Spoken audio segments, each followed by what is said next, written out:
Quand Don Juan des vers l'on souterrain et lorsque dans son obulgarin, un sombre mondia, loi fir commandisthni, don bras venger et forces et choc aviron montrant lor sains pendants et lor robes ouvertes, des femmes s'étourdient sous le noir firmament, et, comme un grand troupeau de victimes offerts, derrière la we traînant un long mugissement scannerel en riama we are clamé ses gages, tandis que don Louis avec un doigt tremblant montrait tous les morts errant sur les rivages la fils audacieux qui railait un front blanc, frissonnant sous son dos, la chaste et maigre Elvire, prs de el plus parfait qui fut son amant, semblant Louis are clamorant supermis sur aéreo brilti la douceur de son premier serment doigt dans son armoire. Un grand homme de pierre se tenait la barrette coupée la flotte noire, mais le calme étras, curb sur sa rapirie, regardez la silhouette ni ne rien voir Don Juan in Hades when Don Juan descended to the underground sea,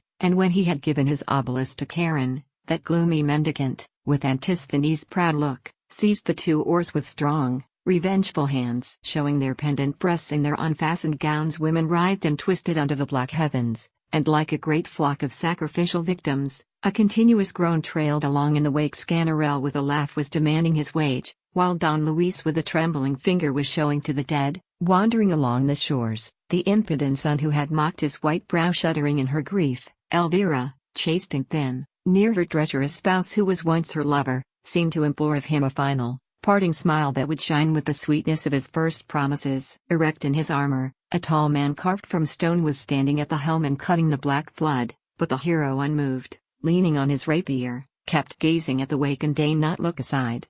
Translated by William Aguilar. Don Juan in hell. When, having reached the subterranean wave, Don Juan paid his passage from the shore, proud as Antisthenes, a surly knave with vengeful arms laid hold of either oar with hanging breasts between their mantles showing sad women, writhing under the black sky, made, as they went, the sound of catlowing as from a votive herd that's led to die. Sganarelle for his wages seemed to linger, and laughed, while to the dead assembled there, Don Luis pointed out with trembling finger the son who dared to flout his silver hair chilled in her crape. The chaste and thin Elvira, standing up close to her perfidious spouse, seemed to be pleading from her old admirer for that which thrilled his first, unbroken vows. A great stone man in armor leapt aboard, seizing the helm, the coal-black wavy cleft. But the calm hero, leaning on his sword, had eyes for nothing but the wake they left.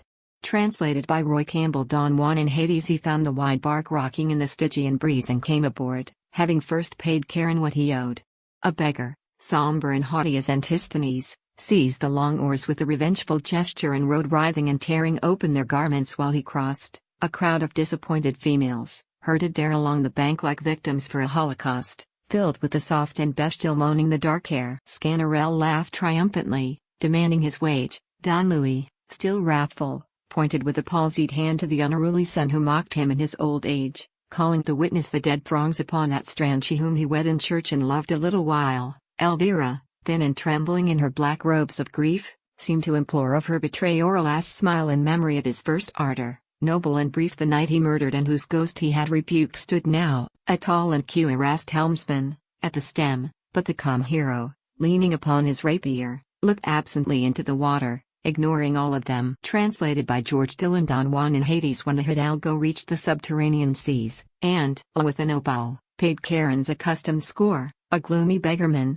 proud as Antisthenes, with strong revengeful hands seized either trailing oar with sagging breasts and grey unfastened gowns. A crowd of women writhed in woe under a leaden sky, in their grim wake a groan trailed, mournfully and loud, like flocks of sacrificial victims trudging by. Sganarelle, grinning, claimed his wages. Durin lank, Don Louis, with trembling finger, pointed at the prow, to show the phantoms wandering on the river bank that impious son who mocked his father's snow-white brow. Elvira, chaste and gaunt, shuddered in sorrow, while beside her traitorous spouse, her lover, once, she seemed to crave the favor of an ultimate bright smile, sweet as his first made vows and as the dream she dreamed. Erect in coat of mail, a tall man, hewn of stone, stood at the helm, cleaving the flood.